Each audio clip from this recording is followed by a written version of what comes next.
Boa tarde a todos. De início, eu gostaria de agradecer, né, a presença de todos, a resistência de todos. Já estou com um pouco de fome, acho que faz parte. Mas eu sou Jorge Uns, estou como coordenador geral de projetos especiais na Subsecretaria de Sustentabilidade do Ministério dos Transportes. Com grande satisfação de estar aqui para discutir esses temas. A gente sempre considera que quem fica por último, de certa forma, tem o seu privilégio, né? Porque todos os temas já foram abordados.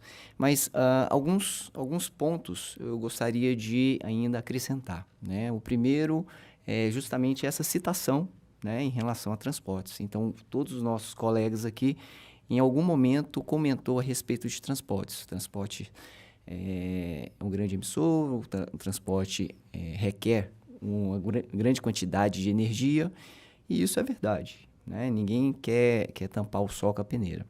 Mas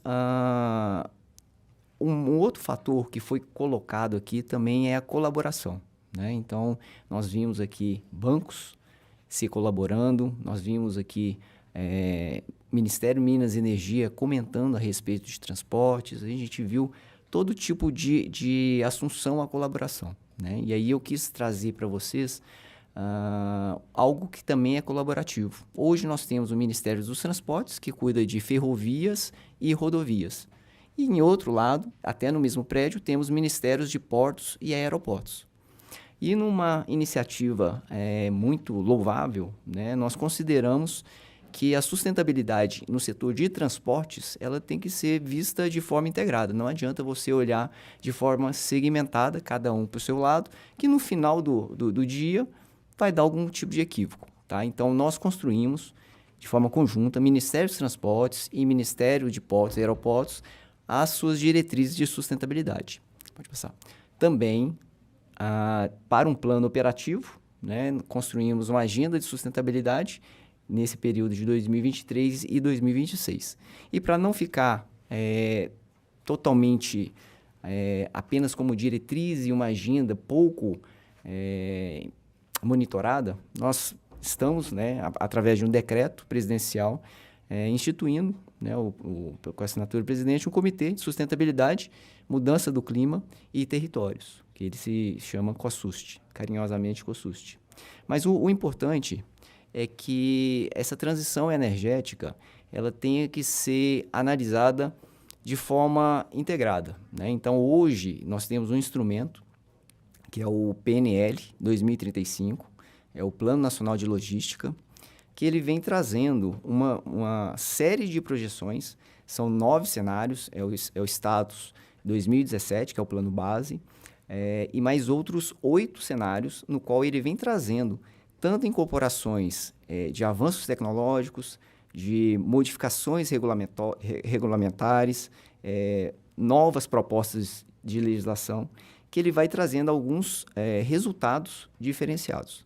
E quando a gente pega, considerando apenas a emissão de gases, a gente teria uma redução até 2035, considerando de 14%. Isso é pouco? Isso é muito? Olha, a gente participa de um grupo técnico de mitigação junto ao Ministério do Meio Ambiente, e eles estabeleceram uma meta para 2050 que o transporte deveria reduzir 54%. Então, se a gente está falando de 2035, apenas com a alteração, né, da forma logística, ou equilíbrio da logística dos transportes, você teria praticamente 20%. Então, isso é muito, super representativo. E o que seria esse equilíbrio? O modo rodoviário vai continuar existindo. Ninguém aqui é ingênuo de falar, olha, não vai existir mais. Vamos fazer tudo por ferrovia. Impossível. Então, o que a gente precisa? Precisa adicionar a carga de ferrovias, carga de hidrovias e o transporte por cabotagem. Então, todo esse reequilíbrio, ele vai trazer esse benefício em relação à emissão de gás de efeito estufa. Tá? Então, esse é o primeiro ponto. Pode passar. E aí, outra forma colaborativa seria em relação a esses planos da mudança do clima, junto ao Ministério do Meio Ambiente. Quando a gente fala em Ministério dos Transportes, a gente está falando de rodovia e ferrovias, como eu disse, mas estamos falando de infraestrutura, né? Então, se a gente considerar infraestrutura, por exemplo, fazer uma apanhada aqui de rodovias. Nós temos, hoje, 75 mil quilômetros de rodovias federais. O que isso representa no Brasil como um todo?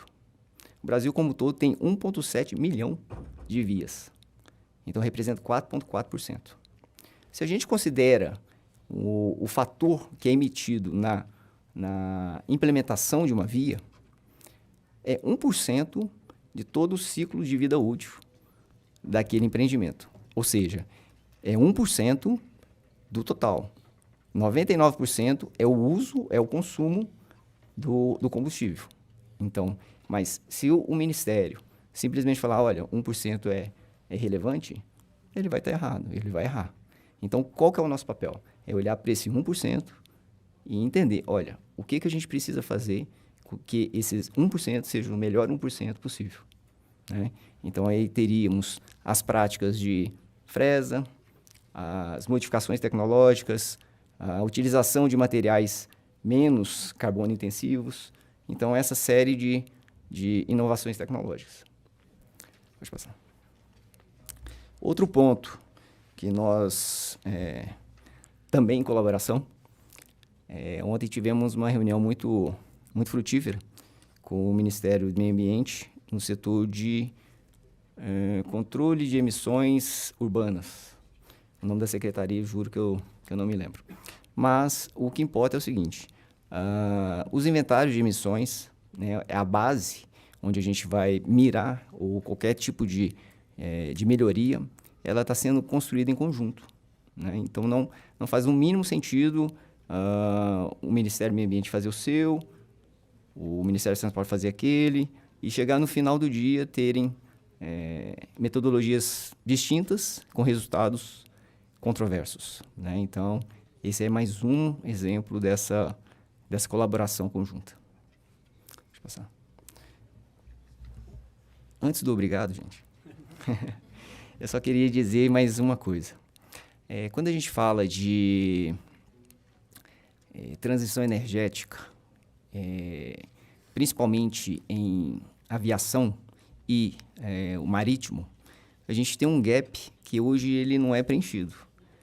Então, as instituições, no caso, a Organização Mundial, né, Marítima, a IMO, e no caso de aviação, a IATA, eles estabeleceram suas metas voluntárias.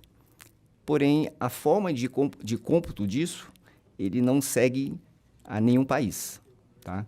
Então, de certa forma, ele fica assim num vácuo que a gente ainda não tem qualquer tipo de controle ou ingerência, tá? Então, esse é um ponto que a gente deveria estar discutindo.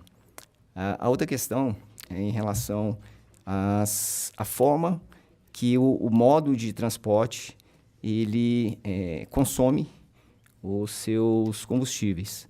Então, para a gente entende o seguinte, não importa para a gente se vai ser o gás, se vai ser o hidrogênio, se vai ser eletricidade, todos para a gente eles são cabíveis. Cada um a seu tempo, né, dentro da escolha do próprio mercado e trazendo o benefício da transição.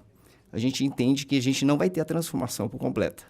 Então, a gente vai ter uma transição paulatina de tipo de fonte energética que vai se agregando a outra fonte energética, tá? Então, a gente não tem o mínimo pensamento de que tem uma fórmula mágica que vai resolver tudo. Então, pode ser hidrogênio, ótimo. Pode ser eletromobilidade, ótimo. Pode ser até aquela casca de banana De Volta para o Futuro, ótimo também, tá? Então, para a gente, o que interessa é que a gente tenha a fonte e ela seja o menos carbono intensivo possível. E agora, obrigado.